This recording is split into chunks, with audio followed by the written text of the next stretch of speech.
So students, now ultimately we come on the topic Venn diagram generator. तो जैसे कि मैंने इसका प्रिंसिपल आपको बता दिया, अब हम इसकी कंस्ट्रक्शन और वर्किंग देखते हैं। जब इसकी कंस्ट्रक्शन देखेंगे तो कंस्ट्रक्शन में क्या क्या आपको बोलना होता है, what is this diagram all about, nothing else. Then working में हम ये समझाएंगे कैसे ये काम करता है। तो इसकी कंस्ट्रक्शन है क्या, you have a big hollow sphere which is standing on the two insulating stands, and on the lower side we have taken a motor, और ये मोटर क्या कर रहा है, ये इस बैलेट को चला रहा है with the help of these two pulleys. ये दो पुलीज ऐसे घूमती है, बैलेट ऊपर जा रहा है, फिर यहां से नीचे आ रहा है ऐसे, ठीक। और बैलेट के नीचे साइड से इसके सामने हमने रखा एक त्रिशूल, जिसको हम इधर कॉम कहते हैं, and this comb is here called as spraying comb C1। ठीक है, ये स्प्रे कॉम कनेक्ट है HVR के साथ। HVR is called high voltage rectifier. Rectifier आपको पूरा पढ़ना इंशाल्लाह in the electronics of paper B. तो यहां थोड़ा सा, रेक्टिफायर क्या है, ये एक ऐसा डिवाइस है that converts AC into DC, क्योंकि जो सप्लाई हमें आती है domestic supply from the hydropower project is the AC in nature. Now here we want a DC supply to make this machine, to make this device working, and for that purpose we have used a rectifier, और वो भी high voltage. यानी इस rectifier ये DC देगा हमें, मगर उस DC की दो टर्मिनल्स के बीच में पोटेंशियल डिफरेंस बहुत ज्यादा होगी। तो उस DC का पॉजिटिव टर्मिनल आपने कनेक्ट किया है C1 के साथ, और उसका नेगेटिव टर्मिनल अर्थ किया हुआ है। ठीक है, तो बैलेट के ऊपर साइड नजदीक रखा गया है दूसरा कॉम। इस कॉम को यहां पे कहा जाता है कलेक्टिंग कॉम, और ये कलेक्टिंग कॉम फिर कनेक्ट हुआ है इस हॉलो स्फीयर के साथ।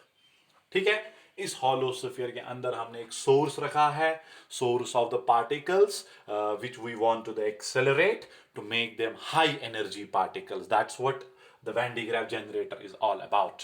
और यहां पे वो सोर्स है, और यहां पे एक ट्यूब, एक टनल बनाया हुआ है, और ये टनल खुल रहा है इधर।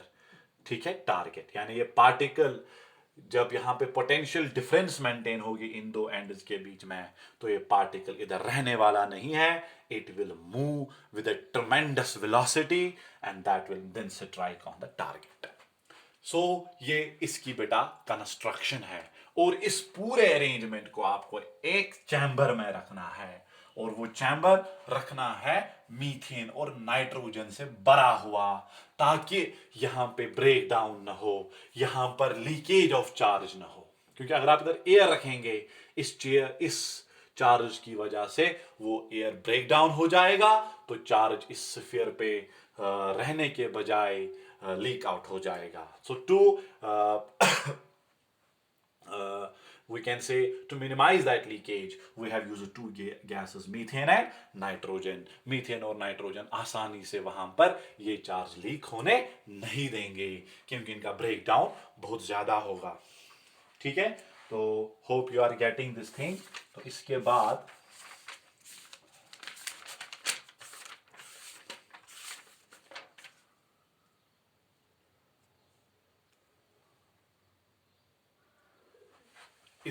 बेटा आप, अब इसकी वर्किंग बिल्कुल सिंपल है। देखिए वर्किंग क्या है, just in few minutes you can understand the working.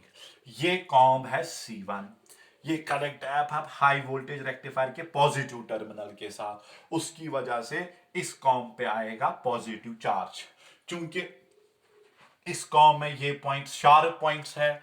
जब शार्प पॉइंट्स चार्जड पॉइंट्स बन जाते हैं, इनका रेडियस कम होने की वजह से इन पर डेंसिटी बढ़ जाती है। डेंसिटी की वजह से यहां पर फील्ड बहुत स्ट्रांग बन जाता है, क्योंकि यहां पे पार्टिकल्स होते हैं, वो पार्टिकल्स ब्रेक हो जाते हैं, वो पार्टिकल्स इधर अंडर इलेक्ट्रिकल ब्रेक डाउन हो जाते हैं। And when they will undergo electrical break down, what happens there, अगर यहां पे एयर मॉलिक्यूल है, वो इस फील्ड की वजह से ब्रेक हो गया। एयर मॉलिक्यूल का नेगेटिव चार्ज इस कॉम पर जो पॉजिटिव चार्ज पहले था, वो उस कॉम के पॉजिटिव चार्ज को न्यूट्रलाइज, मान लो ये उधर ऐसे कॉम है, इधर ये बैलेट है, यहां पे ऐसे एयर मॉलिक्यूल ब्रेक हो गया, नेगेटिव चार्ज कॉम के पॉजिटिव के साथ न्यूट्रलाइज और पॉजिटिव चार्ज इधर आ गया। क्योंकि ये पॉजिटिव चार्ज उधर बैलेट है, बैलेट इस पॉजिटिव चार्ज को ऊपर लेता जाएगा। यहां पे एयर मॉलिक्यूल्स बहुत सारे आएंगे, वो ऐसे ही ब्रेक होते जाएंगे, पॉजिटिव चार्ज बैलेट पे ऊपर जाता जाएगा। जो ही ये पॉजिटिव चार्ज इधर पहुंचेगा, यहां पर कॉम की कलेक्टिंग, क्योंकि मैंने आपको समझाया शार्प पॉइंट्स की दो चीजें हैं, स्प्रेइंग भी और कलेक्शन भी। C1 स्प्रे कर रहा है, ये तो अब यहां से चार्ज नहीं उठकर यहां आ रहा है, नहीं, मैंने समझाया वहां पे ब्रेक डाउन हो रहा है। ऐसे ही इधर भी ये चार्ज जब ऊपर जाएगा, अब ये कॉम इधर है, यहां से क्या होगा बेटा, ये पॉजिटिव चार्ज जो है, इस पॉजिटिव चार्ज के इन्फ्लुएंस में इस कॉम पर भी पॉजिटिव चार्ज आएगा, यहां पर भी इलेक्ट्रिकल ब्रेक डाउन हो जाएगा। तो यहां पर एयर मॉलिक्यूल जो इधर होंगे, ठीक है, वो ब्रेक हो जाएंगे और क्या हो जाएगा, पॉजिटिव चार्ज नेगेटिव चार्ज इस पॉजिटिव को न्यूट्रलाइज। अब ये ऐसे है, पॉजिटिव चार्ज आ रहा है बैलेट पे ऊपर, यहां पे आपका कॉम्ब है, इधर जो एयर मॉलिक्यूल है उसका नेगेटिव अलग, पॉजिटिव, नेगेटिव इसको करेगा न्यूट्रलाइज, पॉजिटिव इस पे आएगा, यानी ये पॉइंटेड एंड जो है ये पॉजिटिव चार्ज बनेगा।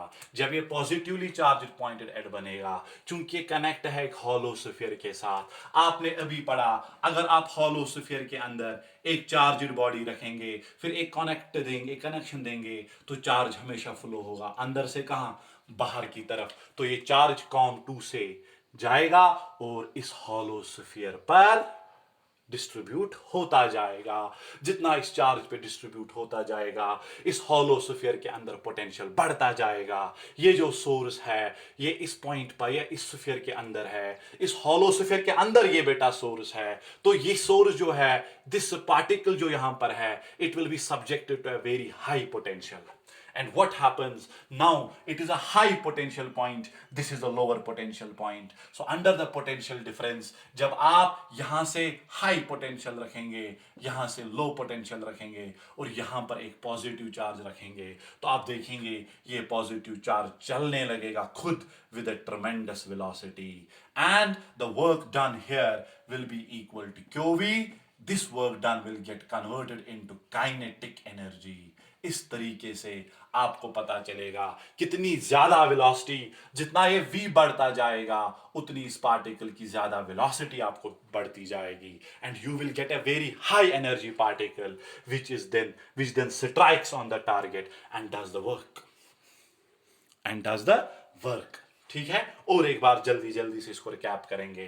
क्या होता है, हाई वोल्टेज रेक्टिफायर की वजह से कॉम C1 पॉजिटिवली चार्ज बन जाता है, क्योंकि कॉम C1 के ये पॉइंट्स बहुत शार्प पॉइंट्स हैं, इन पर रेडियस बहुत स्मॉल इनका होता है, इन पर चार्ज डेंसिटी स्ट्रांग होती जाती है, उससे यहाँ पर जो फील्ड सेटअप होगा बैलेट और पॉइंट के बीच में, वो बहुत स्ट्रांग फील्ड होगा। उस फील्ड की वजह से जो एयर मॉलिक्यूल उधर है वो ब्रेक होता जाएगा। जो ही एयर मॉलिक्यूल ब्रेक हो जाएगा बेटा, एयर मॉलिक्यूल में से नेगेटिव चार्ज आकर इसके पॉजिटिव को न्यूट्रलाइज करेगा और पॉजिटिव इधर रहेगा। अब आप कहेंगे पॉजिटिव तो न्यूट्रलाइज हुआ, ठीक है होने दो, पर यहां से तो HVR सोर्स है ना, वो इसको पॉजिटिव बनाता रहेगा। यहां पे ये प्रोसेस कंटिन्यू होती जाएगी। जब ये मॉलिक्यूल टूट गया, नेगेटिव यहां न्यूट्रलाइज हो गया, पॉजिटिव उधर रह गया, बैलेट इस पॉजिटिव चार्जेड पार्टिकल को ऊपर लेता जाएगा। जो ही ये पॉजिटिव चार्जेड पार्टिकल ऊपर जाएगा, ऊपर इसके सामने एक कॉम 2 है। अब यहां पे पॉजिटिवली चार्जेड पार्टिकल आ रहा है, सामने कॉम है, ये पॉजिटिवली चार्जेड पार्टिकल बेटा यहां पर एक स्ट्रॉन्ग इलेक्ट्रिकल फील्ड मेंटेन करेगा, फिर एक बार वहां पे मॉलिक्यूल्स का इलेक्ट्रिकल ब्रेक डाउन होगा। आप देखिए गौर से फिगर, पॉजिटिव चार्ज जा रहा है, वापस नहीं आ रहा है, क्यों, ये तो यहां पे न्यूट्रलाइज हो गया। कैसे न्यूट्रलाइज हो गया, यहां पे मॉलिक्यूल आ गया, वो ब्रेक हो गया, नेगेटिव ने इसको न्यूट्रलाइज किया, पॉजिटिव रह गया, वो पॉजिटिव, यानी ये कॉम जो है ये पॉजिटिवली चार्जेड पार्टिकल बन गया। तो जो ही ये पॉजिटिवली चार्जेड पॉइंट्स बन गए, ये पॉजिटिवली चार्जेड पॉइंट्स बन गए, तो स्फीयर, एक स्फीयर है, ऐसे कनेक्शन है, अंदर एक पॉजिटिवली चार्जेड बॉडी है। तो हमने भी पढ़ा, जब स्फीयर के अंदर आप एक पॉजिटिवली चार्जेड पार्टिकल, एक पॉजिटिवली चार्जेड बॉडी रखेंगे, हमेशा पोटेंशियल इसी का ज्यादा होगा, बाहर वाले का कम। तो current, so charge will move from inner sphere to the outer sphere. इस तरीके से यहां पर पॉजिटिव चार्ज इस स्फीयर पे आता जाएगा। जो ही ये हॉलो स्फीयर पॉजिटिव बनता जाएगा, इस पॉइंट पर पोटेंशियल बढ़ता जाएगा, क्योंकि जितना आप स्फीयर के सरफेस पर चार्ज बढ़ाते जाएंगे, अंदर पोटेंशियल बढ़ता जाएगा, क्योंकि जितना पोटेंशियल सरफेस पर उतना हॉलो स्फीयर के अंदर। यानी ये पार्टिकल जिसको आप एक्सेलरेट करवा रहे हो, वहां वो उस पॉइंट पर है जहां पर बहुत ज्यादा पोटेंशियल है, और नीचे जहां उसको जाना है वहां पे ऑलमोस्ट अर्थ का क्या किया हुआ है ये टारगेट। तो इस पॉइंट और इस पॉइंट के बीच में बहुत ज्यादा पोटेंशियल डिफरेंस मेंटेन हो रही है। And when a particle is subjected to the between two terminals having high potential and low potential, this particle gets accelerated. This particle will move from high potential to the lower potential. This work done will be equal to Q into V. But here this work done, since moves the charged particle, it gives the charged particle a kinetic energy. So इस particle को energy मिलेगी, ये चलेगा बहुत ही tremendous velocity से, तो इसको strike करेगा। जैसे मैंने कहा, यहां से हम वो पार्टिकल क्रिएट कर सकते हैं जिसकी energy million electron volt, billion electron volt हो सकती है, उससे ज्यादा नहीं। अब अगर आपको उससे भी ज्यादा हाई एनर्जी पार्टिकल की जरूरत है, फिर हमारे पास दूसरे पार्टिकल एक्सेलरेटर्स हैं। हमारे पास साइक्लोट्रॉन है, हमारे पास बीटा सिंक्रोट्रॉन है, बहुत सारे पार्टिकल्स हमारे पास है जो पार्टिकल एक्सेलरेट सारे शुड से जो पार्टिकल। तो यहां पर ये वहां लगेगा जहां पे आपको up two billion electron volt particle चाहिए। उससे ज्यादा फिर ये काम नहीं करेगा, क्योंकि आप इस पे ज्यादा चार्ज स्टोर नहीं कर सकते हैं, बिकॉज इसकी अपनी कैपेसिटी होगी, वो कैपेसिटी खत्म, you can not go beyond that. Hope you have got the concept of Van de Graaff generator. मैं आपको इसका एनिमेशन लिंक भी इंशाल्लाह भेजूंगा, तो वहां से आपको ज्यादा अच्छे से इंशाल्लाह और समझ में आएगा। Anywhere you have doubt, you are always free to reach me. Thank you बेटा।